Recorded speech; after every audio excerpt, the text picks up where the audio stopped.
Breaking news as we come on the air, the critical votes happening right now to end the longest government shutdown in U.S. history. House lawmakers voting to end the stalemate after 43 days, after a faction of Democratic senators broke from their party to side with Republicans. How long will it take for federal workers to get paid and for air travel to get back to normal?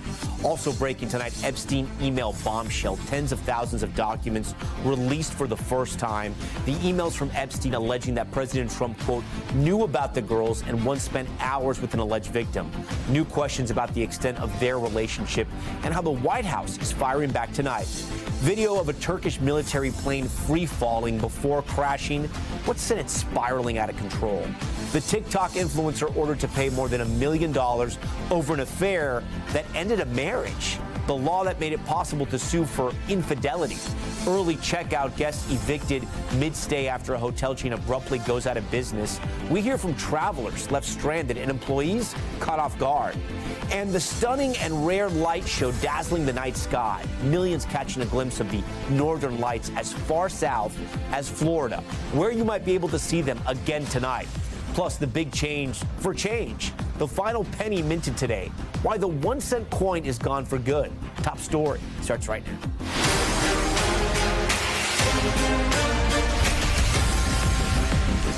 And good evening. Breaking news tonight as we come on the air. A vote in the House of Representatives to end the longest government shutdown in U.S. history. You're looking live at the floor of the House as they prepare to start the vote. Republicans believe they will hit the magic number, 217. For this bill to clear Congress. It comes after that surprise deal in the Senate, a splinter group of Democrats breaking with party leaders Chuck Schumer and Hakeem Jeffries to cut a deal with Republicans. This bill would restore pay to millions of federal workers who have either been furloughed or forced to work without pay. But officials warn those travel delays that have gripped the nation will take time to fully resolve. Once passed tonight, the bill heads to President Trump's desk with his signature. The shutdown is over, handing Trump a major political win. But just as he was getting ready to celebrate, the story that has haunted his second term returning again. Breaking updates in the saga of convicted sex offender Jeffrey Epstein. A trove of new documents, roughly 20,000 pages, released today by members of the House Oversight Committee after they were subpoenaed from the Epstein's estate. House Democrats releasing 3 emails that mention the president. Until now, never before seen by the public. In one allegedly sent to Ghislaine Maxwell in 2011. Epstein writes that Trump, quote, spent hours at Epstein's house with an alleged victim. In another, from 2019, Jeffrey Epstein allegedly wrote about Donald Trump saying, quote, of course he knew about the girls, as he asked Ghislaine to stop. Through the specifics of what he's referencing are unclear, though. Republicans are now saying those emails were cherry-picked. And the White House tonight pushing back hard as well, saying they don't prove Trump did anything wrong. Trump has never been accused of wrongdoing related to Epstein, and the fact that they were seen together is not itself evidence of a crime. We will have much more on these new disclosures in a moment, but we begin tonight with that vote to end the shutdown. Ryan Nobles is live tonight for us on Capitol Hill. Hey, Ryan, where does it stand right now? Right now, the House is voting on this bill, or they're preparing to vote on this bill, I should say. It is set to begin any time now. And as soon as that bill crosses the finish line, it will then be sent to President Trump's desk to be signed into law. And that would bring the government shutdown to an end. And then even with the deal, we could be back in a similar situation in just a matter of weeks? Yeah, that's exactly right, Tom. As we know, this bill only funds portions of the government. And in fact, it funds all of the government through the end of January. It does fund certain parts of the government through the end of September, but the vast majority of the government would only be funded through January. So that would mean that they would be forced to deal with a lot of different issues that are still unresolved, and that Republicans and Democrats would have to come together to try and get to that common ground. Issues like, for instance, funding of the Pentagon's budget. So there is still a very good chance, given especially how divided the two parties are right now, that we are right back in this same situation in just a couple of months at the end of January. Tom. What a headache. All right, Ryan, we thank you for that. I know you'll be standing by for us for that vote. Now to our other top headline tonight, those Epstein documents just released by members of Congress, including emails from Epstein himself that name President Trump. NBC's Gabe Gutierrez has that part of the story tonight. Tonight, the White House is pushing back after House Democrats released emails from Jeffrey Epstein's estate, putting new scrutiny on President Trump's relationship with the late convicted sex offender. These emails prove absolutely nothing other than the fact that President Trump did nothing wrong. In 2011, 4 years before Trump announced his run for the presidency, Epstein emailed his co-conspirator Ghislaine Maxwell. "I want you to realize that the dog that hasn't barked is Trump. Redacted names spent hours at my house with him. He has never once been mentioned." The White House says the redacted name is Virginia Giuffre, one of Epstein's most prominent accusers. Giuffre, who died by suicide earlier this year, never accused Trump of wrongdoing. Writing in her memoir, Trump couldn't have been friendlier. It is not a coincidence that the Democrats leaked these emails to the fake news this morning ahead of Republicans reopening the government. This is another distraction campaign. In another newly released email after Epstein was indicted on sex trafficking charges, he wrote this about Trump in 2019. Of course he knew about the girls. He asked Ghislaine to stop. The president has said he broke with Epstein years before Epstein got into legal trouble and kicked him out of Mar-a-Lago when Epstein started taking club employees to work for him, including Giuffre. He stole her. And by the way, she had no complaints about us. And now Republicans also releasing 20,000 pages of documents. In one email, Epstein, after former Trump fixer Michael Cohen pleaded guilty to violating campaign finance laws, wrote, "I know how dirty Donald is." Trump has never been accused of any wrongdoing linked to Epstein. The administration now facing growing bipartisan pressure, with a new Democrat sworn in today becoming the critical 218th signature to force a House vote to release all the DOJ's Epstein files. I will sign the discharge petition right now to release the Epstein files. Justice cannot wait another day. Let's pick it up right there, Gabe, as you join us live from the White House tonight. When's the earliest we could see Congress hold a vote on releasing the Epstein files? Well, Tom, the earliest in the House would likely be in the first week of December. Now, if it passes, it would then go to the Senate, where it is likely to fail. Still, the president has been ramping up pressure on Republicans. Top administration officials even met today here in the Situation Room with GOP Congresswoman Lauren Boebert, who had signed that petition, Tom. Yeah, and then what's the issue with the clemency for Ghislaine Maxwell? The White House also responding to these questions?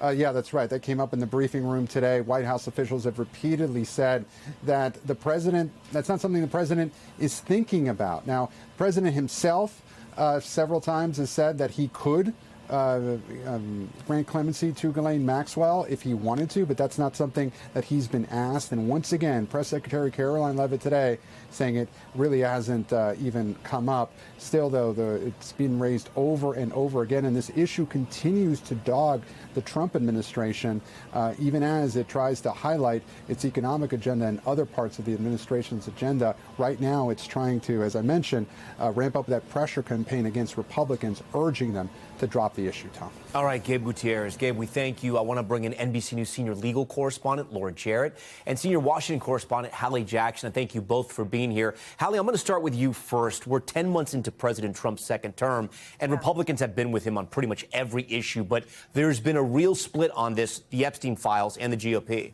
You can say, Tom, that the president has an iron-fisted grip on his party, but this is the exception to that rule here. You have seen that pressure come not just on Capitol Hill, but also from his own base, like voters out there across the country. You start with what's happening on the Hill. You just heard Gabe describe that pushback from at least a handful of Republicans who are joining with Dems to try to force the release of the Epstein files in this vote here. But you also look at some of the polling on this, Tom. Inside the Republican Party, a majority of those voters do not approve of how the president has handled the Epstein case and the situation. You see it here among Republicans, that red number below 50%. We don't see that on other issues. That's not where he is on like the economy, on immigration, et cetera. This is, at least in the polling that we've seen, among his lowest, if not the lowest number. But I'll tell you this, most Americans, about 3 in 4 Americans, want to see those files released. And that includes many of the survivors that we've spoken with too, Tom. All right, Laura, I do want to ask you, since President Trump became president the first time, he has been in and out of court. He has been sued. He's been indicted.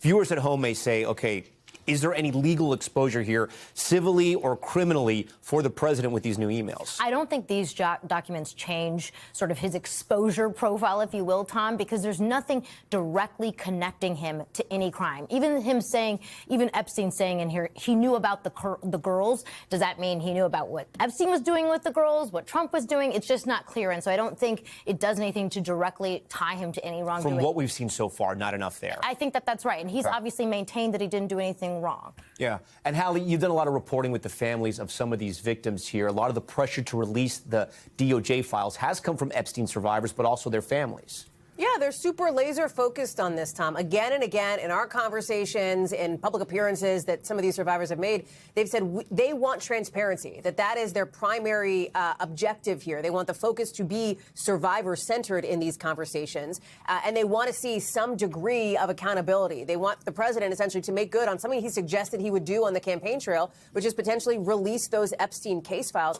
There's also this point, and you asked Gabe about this, on clemency for Ghislaine Maxwell, some sort of leniency here. And it is correct that the White House says the president is not thinking about it. But when he has been asked, he has not definitively said, no, he wouldn't do it. And I'll tell you, I asked one of the relatives of Virginia Roberts Giuffre about this, what goes through her mind when she sees the president respond in this way. And she said to me, what goes through his mind? What reason could he possibly have for not ruling that out? Why would you even consider leniency for somebody like Ghislaine Maxwell? The president has been asked this, but again, I think that some of these survivors want to see something far more definitive from him on that, Tom. And Laura, if you were representing Ghislaine Maxwell or working with the legal team and you saw these emails come out, does this hurt her case for clemency, or does it help her? It has no effect. I think it makes it more complicated. At least it is at least in direct conflict with what she told the deputy attorney general, that she never saw anything, having to do with President Trump. Well, these emails suggest a different story. But again, who's going to prosecute her for that? Not this DOJ, right? And I think the more that the president doubles down on this issue as it relates to Maxwell, the more attention it brings. And so why grant her clemency? Why grant her a pardon? Why commute her sentence when it just keeps bringing this issue back up? And Hallie, that discharge petition may have 218 signatures now, but it still has a difficult road ahead, correct? Oh, yeah. It may have an easy road in the House, Tom. It may end up sailing through. You've heard the suggestion that perhaps it's going to be way more than just those 4 Republicans to join with Democrats on that vote here. But you then look at the Senate. I think the conventional wisdom is that it's not going anywhere in the Senate, that the Senate top Republican there, would not even bring that to a vote. There's not a mechanism that would force it to the degree that you see that on the House side. And then, of course, if it even does get through Congress and it's not a veto-proof majority, which it looks very unlikely to be, the White House would be able to veto it. The president would be able to do that. And I just don't know that there's a world where that wouldn't happen. I will tell you this piece of late breaking news. I just was texting with our House producer there, and it sounds like that vote may happen as early as next week, according to Kyle Stewart and Mel Zanona on our Hill team, Tom. So lots to watch over the course of the next 7 days or so. Yeah, and we're talking about an Epstein vote, because we're also waiting on another vote. That's right. Yeah, I'm sorry. I just hope it's not that vote. Right. Laura, before you go, there are still thousands of documents that the DOJ has. I asked you about the president's legal exposure. Does he have any legal power? Can he block these documents from being released? I don't see how he would have the grounds to do that, right? They're the documents that reside with the Epstein estate. He might have a stay over the documents that reside with the Justice Department, but it then complicates him politically. Why are you intervening to stop the documents from coming out? I think that's a hard question for him to answer politically, Tom, but legally, I also just don't think that he has any grounds to stop these things from coming out. Laura Jarrett, Hallie Jackson, we thank you so much for being here tonight. Tonight, millions of Americans still feeling the impact of that shutdown, from federal workers going without paychecks to flyers facing mass cancellations and delays. Now the question is, how quickly can things return to normal? Here's Tom Costello. From airport control towers to checkpoints and terminals to food banks, millions of Americans are keeping a wary eye on Congress. I think it's horrible how politicians, all of them, use us as pawns and, bargaining chips. That's all it is. That's all we are. Again today, the FAA trimmed 6% of commercial flights, citing a shortage of controllers after 2 missed paychecks. Passengers again stuck or delayed. People can't travel for work, for family, for other events. Many families, including those missing SNAP benefits, have turned to food banks, with many of those running low. I'm actually quite worried about these subsequent weeks, that will we have to turn away people just because we cannot serve that many who are going to come out for food. Furloughed IRS worker Daniel Sharpenberg, a single dad, hopes he's back to work on Monday. I'm left feeling like, what was this all for, right? We suffered all this time. What was this all for? Back at the nation's airports, the Trump administration has warned Thanksgiving travel could be jeopardized if the government remains closed. Airlines say they could be back to a full schedule within days once the FAA lifts the flight cancellations. I think you'll be back to normal, as close to normal as you can get by Friday, Saturday, yeah. And so we're counting on Congress doing their job and making that happen, but Thanksgiving will be fine.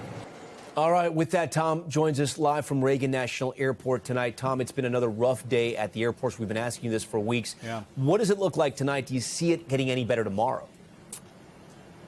Yeah, well, here, first of all, we have had an improving trend over the last few days with more air traffic controllers showing up and in their facilities. We had, I'm looking at my computer, 2,000 flight delays nationwide today, 904 canceled flights, and for tomorrow already, 860 flights canceled. But the FAA is proactively trimming 8% of the flights as it tries to relieve the stress on air traffic control facilities during the shutdown, with controllers having lost 2 paychecks. So the question is going to be, how quickly might the FAA give the green light if, in fact, we do have Congress deciding to reopen the government tonight, Tom? All right, Tom Costello for us at the airport once again. Tom, thank you. We're going to story we've been covering here for a while, the sudden disappearance of 9-year-old Melody Buzzard, who has been missing for more than a month now. Her mom appearing in court today after being arrested on unrelated charges, and there's a new development. NBC Steve Patterson has the latest. Tonight, 40-year-old Ashley Buzzard appearing before a judge, all while a blistering multi-state manhunt for her missing daughter moves forward. We're entering a not guilty plea. Today, Buzzard pleading not guilty to 1 charge of felony false imprisonment, a judge releasing her with a GPS monitor. You're released on supervised release. The charge unrelated to Melody's disappearance. The accuser in Buzzard's case, Tyler Brewer, says he's known Ashley for years and went to her home to help with the search. When he tried to leave, he says Buzzard threatened and held him against his will.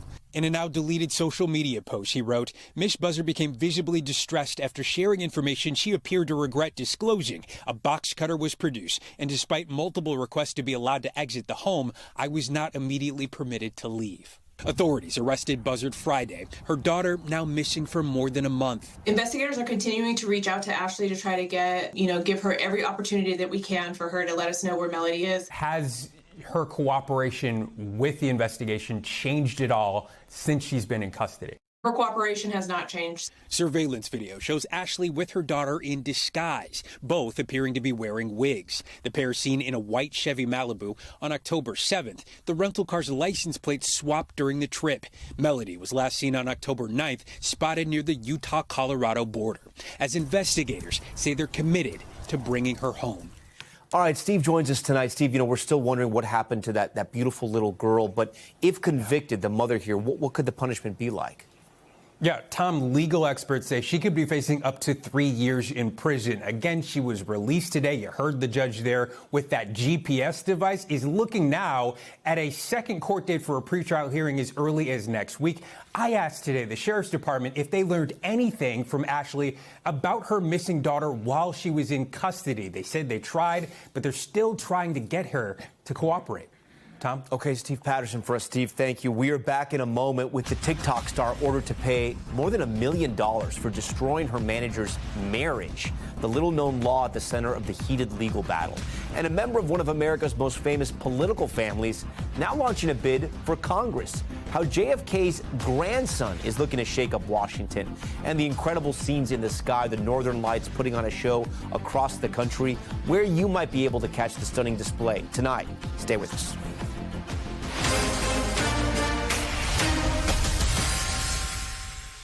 We're back now with a case out of North Carolina where a jury ordered a woman to pay more than $1 million for having an affair with her manager. The man's ex-wife tapping into a rare law that allowed her to sue for damages that she claims occurred because of the affair.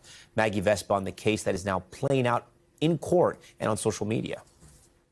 Tonight, a modern-day Montague feud gone viral. And it was nothing but lies. North Carolina TikToker Brene Kennard ordered to pay $1.75 million after a jury found her liable for having an affair with her manager, Tim Montague, characterized under North Carolina law as criminal conversation and alienation of affection.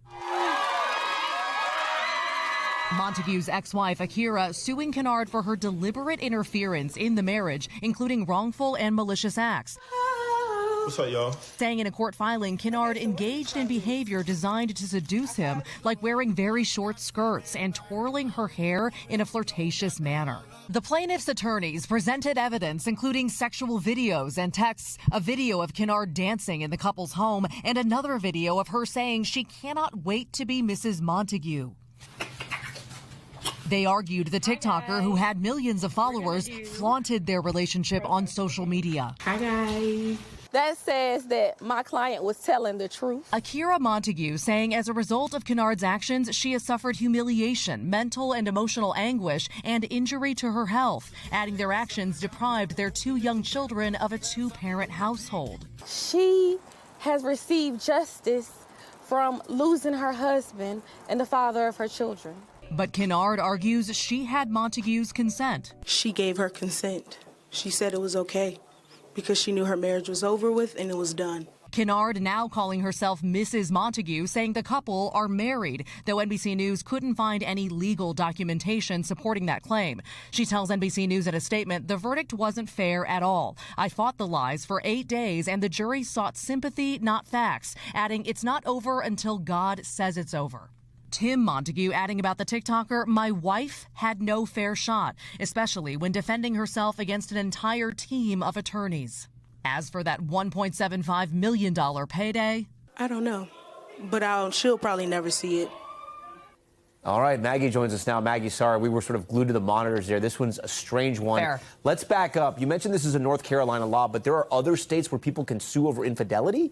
Yeah, Tom, that's actually true. And for people sitting at home thinking, hold on, you can be sued for having an affair, the answer is yes, indeed. This is a thing. In fact, in a handful of states, including Utah, New Mexico, and Mississippi. And North Carolina, for its part, has actually seen multiple cases, including back in 2021. There was one involving a state senator that was settled out of court. And then back in 2011, a kind of infamous payday, there was one of these cases where a woman was ordered to pay $30 million for wrecking a marriage. 30 million. Wow. 30 okay. million. Maggie Vespa, we thank you for bringing us that story. Still ahead tonight in the broadcast, nearly 10 grand in Pokemon and baseball cards. Swipe from a store in New York, the search for the suspect, and how Tom Brady is caught up in all of it. We'll explain. Plus, it's the official curtain call for the penny. Bye-bye. After more than 2 centuries, a look back at its legacy and the final 1-cent coins just minted. We'll show you. But first, top stories, top moment, and a group of whale watchers in Newport Beach, California, who got the show of a lifetime when an ocean giant made quite the splash.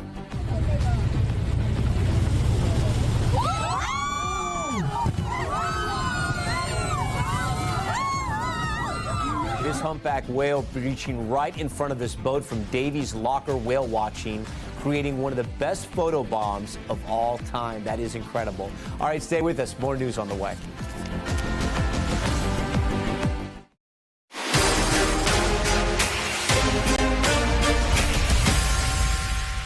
All right, we're back now as we closely watch that breaking situation on the Hill. House lawmakers moments away from that final vote to potentially end the historic government shutdown. Ryan Nobles is live on Capitol Hill for us tonight. Ryan, I feel like you've lived there. I feel like you have a tent somewhere there under the rotunda and you're living there. Walk us through what we're seeing right now, what's happening, and then, of course, how long this could take. My wife and kids feel the same way, Tom, so you're not alone. Yes. So what's happening right now on the House floor is that we are really in the final stages before the final vote to end this government shutdown. And so this is the debate period where both sides have the opportunity to kind of say their final words about what they think about this bill, and perhaps even try and convince someone that hasn't made their mind up yet as to how they're going to vote to try and change that mind. Now, the wild card in all of this, and why we don't know specifically when the vote's going to take place, is that both the Speaker and the Minority Leader have the ability to invoke this privilege on the House floor called the Magic Minute, which gives them the opportunity to speak for as long as they want, as long as they hold the floor. And you'll remember that Hakeem Jeffries has used the Magic Minute before during periods of time where there were contentious pieces of legislation on the floor, and has spoke for hours, 15, 16, 17 hours. We don't expect that to happen tonight, but we do expect him to give a pretty lengthy speech in opposition to this bill, because, of course, Democrats are very unhappy that it does not include any health care reform provisions in it, including the extension of those Affordable Care Act premium tax credits. So we still got a little bit of time here before we get to that final vote, but the lawmakers are hoping that this will all be wrapped up sometime this evening so that President Trump can sign this into law and get the government back open tonight. Tom. And Ryan, since we're watching the clock with you here live and in real time, do we have any idea when Hakeem Jeffries will start to speak? We don't know that yet specifically. So we're still waiting to see exactly when he will take that opportunity. And of course, don't forget that not only does the minority leader have that privilege, the speaker does as well. So we could see 2 lengthy speeches from either of them. The speaker, of course, will get the last word before the voting begins. Yeah, and then we've been talking today a lot about what happened with the Jeffrey Epstein files and the DOJ release. The House subcommittee obviously subpoenaed those documents. That's how they're out. But there has to be this vote now for the discharge of those other documents. And just today, a new member of Congress was sworn in. Walk our viewers through what's going to happen next with that. Yeah, that's right. Adelita Grijalva, who was the member from Arizona who actually filled the seat of her father, Raul Grijalva. She won that special election at the end of September. But Speaker Johnson refused to swear her in until the government was back open. And so that took place today. She was sworn in at 4 o'clock. She immediately signed the discharge petition, which got it over the 218 signature threshold, which means that the House has to vote on this resolution that would force the Department of Justice to release all the Epstein files. Now, the Speaker had 7 legislative days before he had to bring that bill to the floor, which, given the calendar, especially because we're up against the Thanksgiving Day holiday, would have meant that he didn't have to bring it to the floor until the first week in December.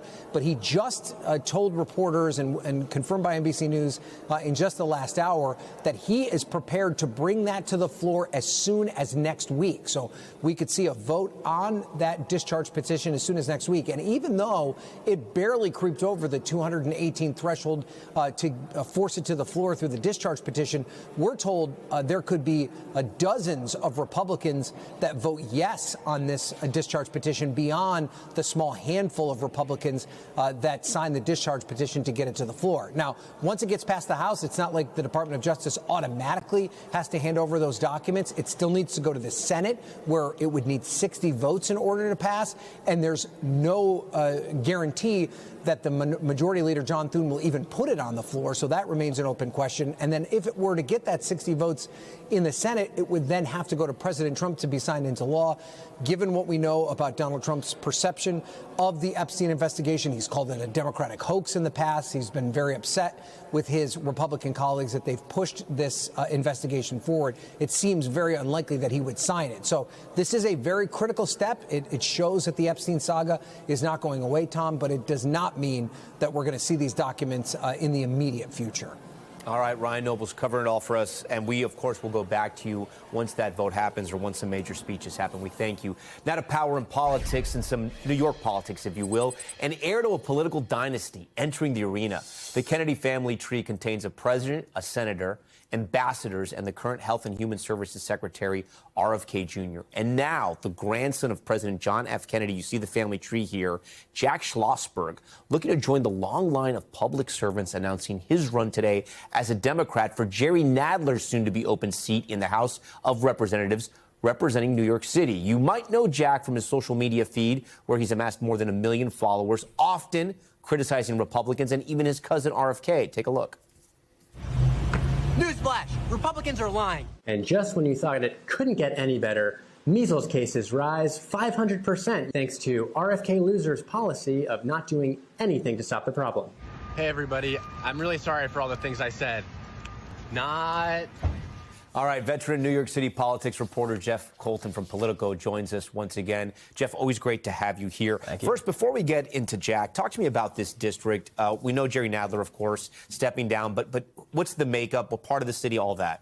Yeah, this is the Upper West Side, the Upper East Side, Midtown, all the way down to 14th Street. I mean, if you are a tourist to New York, you might spend your entire trip in this district alone. This is like the power center of the world, the United Nations, Central Park. This is going to be a crowded and a very expensive race. We're already seeing a lot of candidates and a lot of money being raised. A lot of interest, too. So I want to put this up for our viewers here because it's clear the pitch that Jack is making here. This photo on social media shows Schlossberg in front of a vintage poster that reads, "Our Man Jack," from his grandfather's 1960 presidential campaign. How big of a boost is that family connection? Will it help him in the parts you say of New York City? It will help. I mean, there's a big question. But it's Schlossberg, right? It's not Kennedy, so it's a little tough. You know, he filed with the Federal Elections Commission with his full name, middle name Kennedy included. So I am actually so that'll be on the ballot. I think so. It will be, okay. I think his full name will be on the ballot, Kennedy Schlossberg. That said, I mean, look, he is launching as John F. Kennedy's grandson. He is not hiding from that fact. Right. He is totally using it. Like you mentioned, he's using one of JFK's former campaign posters, that Our Man Jack. I mean, so he's really leaning into it. And frankly, that's because it's kind of all he has. He doesn't have a lot of experience in politics and government. In fact, it's extremely limited. He just has the family name, and he's largely been a student. He's 32 years old. He already has a JD MBA from Harvard. He was kind of traveling the world with his mother, who was a U.S. ambassador to various countries. So among political insiders in the district and among people that vote in Democratic primaries, he's largely considered like almost a joke. Like, what are you doing here? You know, there's already experienced candidates, 3 sitting elected officials that are running for this seat, assembly members and city council members, as well as some other esteemed people. So, but we've talked about this. You've mentioned this, the Mamdani era, right, where you can sort of survive and thrive and really explode on social media. Clearly, that's what he's doing. I'm not a social media expert. I don't know if people are buying into it, if it feels a little forced, or if people love it. I mean, do we know yet? Schlossberg told, I think, NBC earlier today, he said, you know, social media is toxic, but I've found a way to breathe the air. I loved that. And it's true. He's leaning into that. I mean, he is not having this serious politician persona. He's kooky. Do the demographic makeups, though, of Manhattan and the districts you talked about, you know, or the areas, the neighborhoods, Upper East Side, Upper West Side, is it the same as all of New York City with all of the young people that came out from Mamdani? That's the question, right? I'm going deep in my memory here, so I might be wrong. I believe this is the oldest district in New York, the oldest average population. You're right. And I mean, but the Kennedy name in that case probably helps more than the social media savvy. So yeah, and then as far as political experience, debates, things like that, does he have any of that, or is that all going to be kind of new to him? I think it's going to be all new to him, and that's, you know, that's true of a lot of candidates. I mean, look, this is Congress. It's not mayor of New York City, where we saw the New Yorkers here choose somebody that didn't have that much experience. So, like you said, it's the Mamdani era, and it's harder to predict who voters will support. Yep. Jeff Colton, you can read him in Politico always. Jeff, always great to have you on. Thank you. Thank you. Now to Top Stories news feed, and we begin with a new announcement just in from the FAA on those nationwide flight reductions. Transportation Secretary Sean Duffy saying the government-ordered flight cancellations will freeze at 6% of flights, adding that there has been a dramatic slowdown in the number of air traffic controllers calling out sick amid the government shutdown. Duffy has said those cancellation orders would reach 10% by Friday and had warned they could have reached as high as 20%. And a Baltimore police officer is now facing an attempted murder charge after that viral video appearing to show him trying to chase someone down with his cruiser. Here's that footage from last month. You can see Officer Robert Parks behind the wheel chasing a man through the grass and into the street. Parks turned himself into police today. If convicted, he could face up to 65 years in prison. Here in New York City, police say nearly $10,000 worth of Pokemon and baseball cards were stolen from Tom Brady's new card vault store. They're now on the lookout for this person in the surveillance video. Police say the suspect tried to buy merchandise, but their credit card was declined.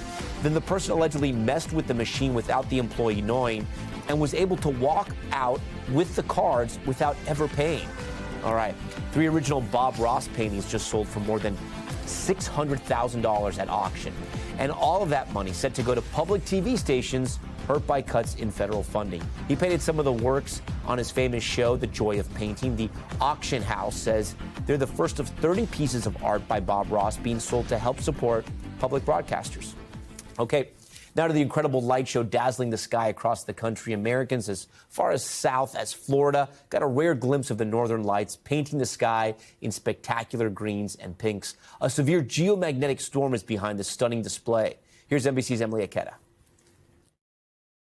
Overnight, brilliant shades of red, green, and purple painted the sky, from San Francisco Bay to farmland in Wisconsin. Here's a pilot's view over Chicago. Awe-inspiring auroras even stretching unusually far south. My husband just woke me up because apparently there's northern lights in Florida tonight. thanks to the extreme intensity of a geomagnetic storm, when the sun blasts out charged particles at several million miles an hour that bombard Earth's magnetic field. But it's not all about the beauty shots. Experts say these cosmic storms have the potential to disrupt electrical grids, satellites, and GPS communications. It even forced Blue Origin to postpone a spacecraft launch today. But for most, the impacts will be limited to stunning skies. It's kind of a spiritual feeling, kind of almost teary, because it's so beautiful. Something this grandmother and grandson got to experience together.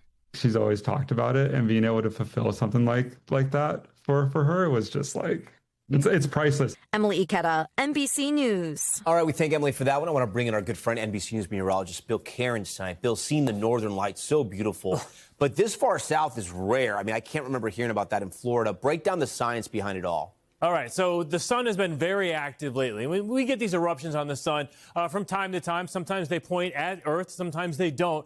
And just the last couple of days, we've had 3 different ones. So we actually have a satellite. NOAA, our scientists, actually are always watching the sun, because sometimes these can actually be harmful to our communications devices, to our power grid. So you see that flare right there? That's actually the eruption taking place on the sun. And then we get an idea of how fast it's traveling, what direction it's pointing at, and we know if it's coming here. So it takes about 36 to 48 hours once they explode on the sun to get to Earth. And this geomagnetic storm, they give them grades. They predict if they're going to be like a G1 to like a G5. 5's like the top of it. If we had a 5, we'd probably lose power. We don't like that. This one was projected to be a 4 this evening. So that's really high in the scale. So for people that's on your bucket list to see the aurora, everyone was very excited. Now, last night we had this one hit. There's actually 2 that kind of combined and hit. This here is the 3rd one, and this is the one that's going to be traveling at us as we go throughout the night tonight. And everyone's been waiting for this one to arrive, because the scientists were telling us tonight was going to be the big show. Well, last night turned out to be a little bit of a surprise. It wasn't supposed to be top of the line, almost as good as last May, and it ended up, being high on the scale, seen as far south with cameras as Florida. Exceptional, almost like once in a lifetime stuff. And so everyone all day today, anyone that missed it last night, Tom, has been asking that question: is it going to happen again? Yeah, so I want to ask you tonight what happens. I mean, can you see it again? So, unfortunately, predicting space weather is not like predicting weather on this planet. It's not as good. We don't have the instruments. It's kind of like a newish type science. And so far, we have been hit by this, this latest geomagnetic impulse has hit Earth. It started later this afternoon, but so far, it's been deflecting off our magnetic shield. It hasn't been penetrating down into it and giving us the great auroras. So we need that to flip, and also you need clear skies. In just the last hour, it's flipped from positive to negative. We need negative to see it. So I've just started seeing pictures out of Michigan. So the line is further north. You're not going to see it in the South Lake last night. But if you're anywhere from, say, the Great Lakes, the northern plains with those clear skies, go outside. Use your camera. You're probably not going to see it with your eye, Tom, but use your camera, and you'll probably see some pink glow in the horizon. Just make sure you're facing north. Okay, good to know. We appreciate those instructions, Bill. We appreciate it. Now to another historic moment today in Philadelphia. The U.S. Mint there producing the last ever penny. 6 months after the Trump administration announced it would phase out the 1-cent coin due to production costs. NBC's Liz Kreutz has more. Here we go. 3, 2, 1. Tonight, after more than 230 years in circulation, the U.S. Mint in Philadelphia pressing the last ever American penny. We're saying goodbye to the penny today. U.S. Treasurer Brandon Beach on hand for the historic moment as production of the 1-cent coins officially comes to an end. The final 2 pennies going up for auction. It's still legal tender, and we have over 300 billion of them in circulation. Earlier this year, President Trump calling the coin wasteful, as the cost to produce just 1 penny is now almost 4 times its face value. The penny is gone. For years, it's been a hotly debated issue. Nightly News did this report way back in 1990 about the first congressional bill attempting to eliminate the ill-fated coin. When we put a few pennies on the sidewalk, no one bothered to pick them up. But despite its growing irrelevance, the abrupt death of the penny has left some banks and businesses scrambling. Let's say that you go to a store and the cost is $5.53. You're paying in cash. Yep. What do you tell the customer? So right now, the vast majority of our members are going to round that up to the nearest nickels. Retail trade groups now urging Congress to establish a national standard for rounding cash transactions.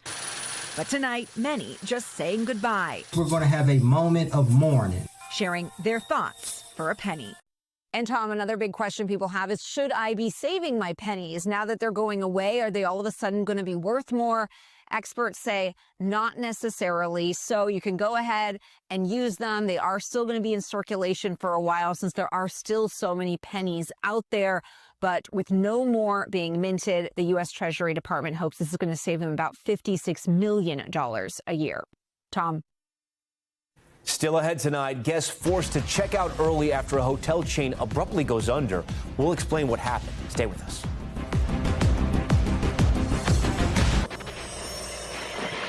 Now to top stories Global Watch, starting with new video of a deadly plane crash in the country of Georgia. You can see the Turkish military plane spiraling as it falls out of the sky. The country's defense minister says all 20 people on board were killed. The flight was headed from Azerbaijan to Turkey when it crashed yesterday. Investigators are now trying to figure out how this happened. And thousands of people in Taiwan evacuating as a powerful storm battered parts of the island. Video shows entire neighborhoods flooded and homes destroyed, crews carrying out rescues in the water. So far, officials say the storm has left more than 50 people injured. This is the same weather system that killed dozens in the Philippines a few days ago. And hundreds of bagpipers in Australia coming together to set a new world record. Take a listen.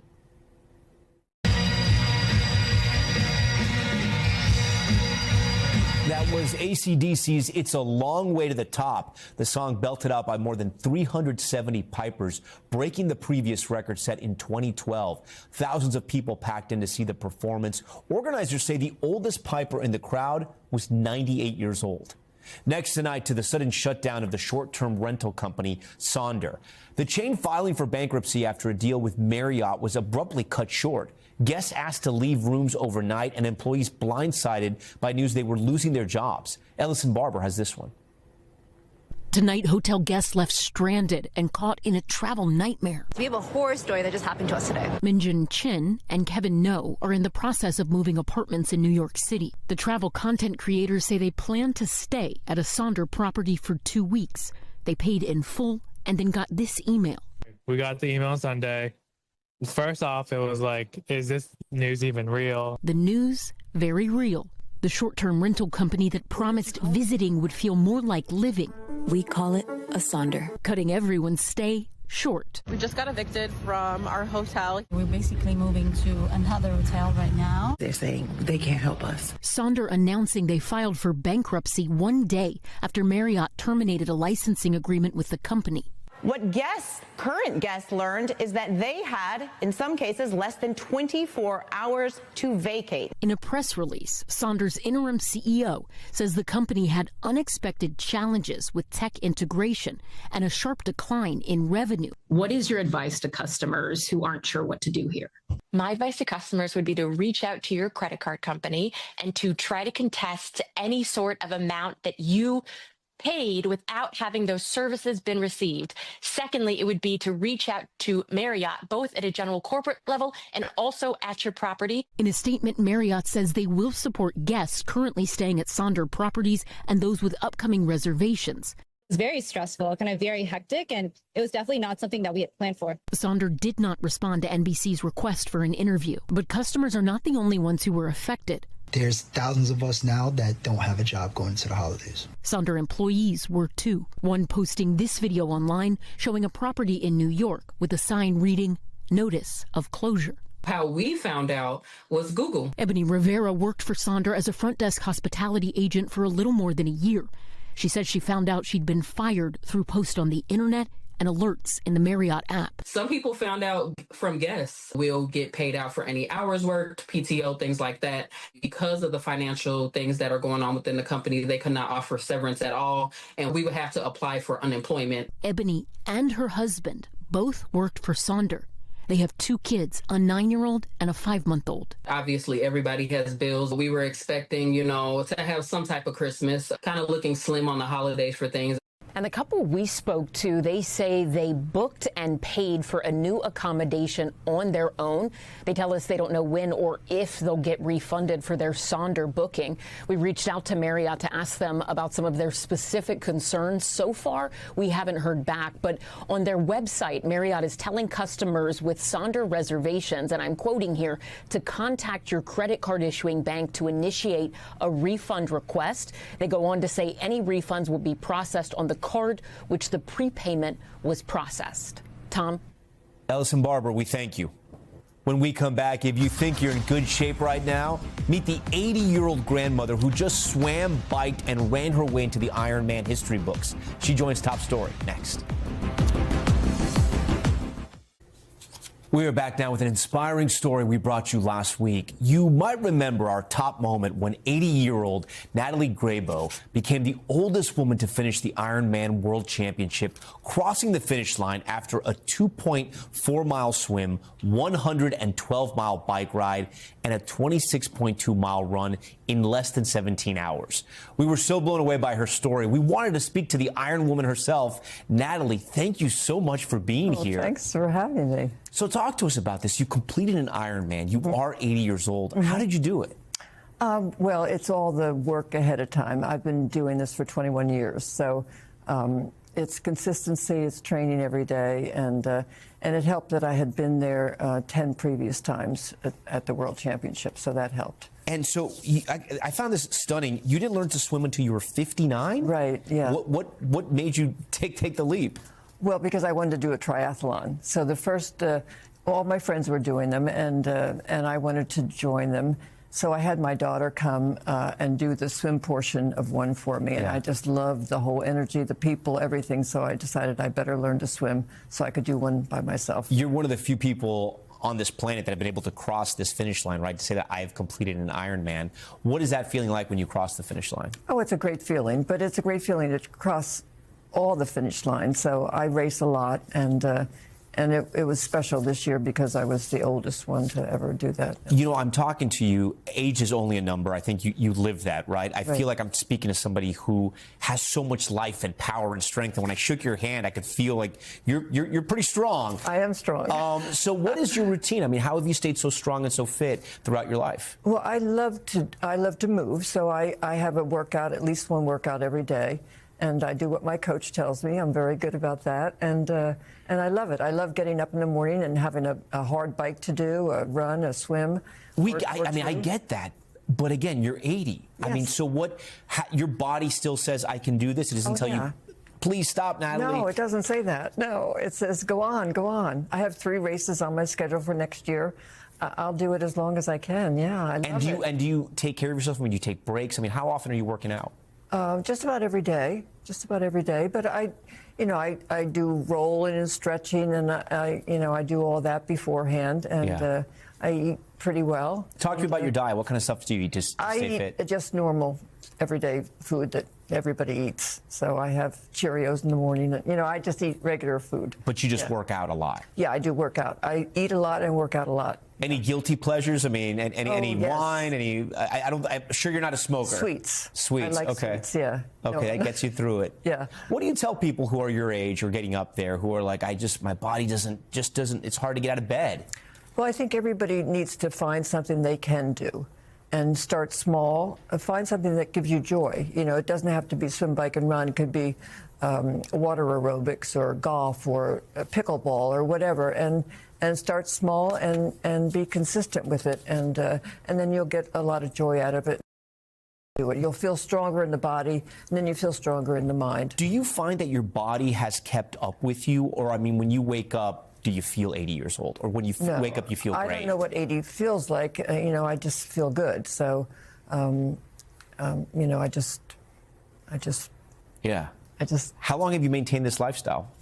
I started running. Well, I played a little tennis when my girls were little, and then I started running. And then when I went back to work, I ran more because it was something I could do in a short time while I was working. And then when I stopped working, then I had more time, and that's when I learned to swim. And so it's been 21 years of doing triathlons. What do you tell yourself in your head? I mean, do you listen to music? Do you mantras? Are you talking to yourself? What do you do? On a race? Or yeah, in a race, in a race. I just think, okay, 1 mile, okay. 2 miles now. I have 24 more to go. Let's see, so I just count down. Yeah. And I just take it one step at a time, one buoy in the swim at a time. Right. 1 mile marker at a time. Give us some words of wisdom here, right? You are 80 years old, and you just completed, again, a 2.4-mile swim, 112-mile bike ride, and a marathon. Right. What do you tell people out there that have something very tough in front of them? What's your advice to them? Well, just do it. Just do it. It's not easy for me to get into the water sometimes. I'm not a great swimmer. I started late. It's a little scary for me, so you just have to go and do it. Just do it. Once you do it, then you're really proud of yourself for doing a hard thing, and then you can do it the next time. Natalie Grabo, we are so proud of you. Thank you for coming to Top Story and talking to us. Thank you. And we thank you for watching Top Story tonight. I'm Tom Llamas in New York. Stay right there. More news on the way.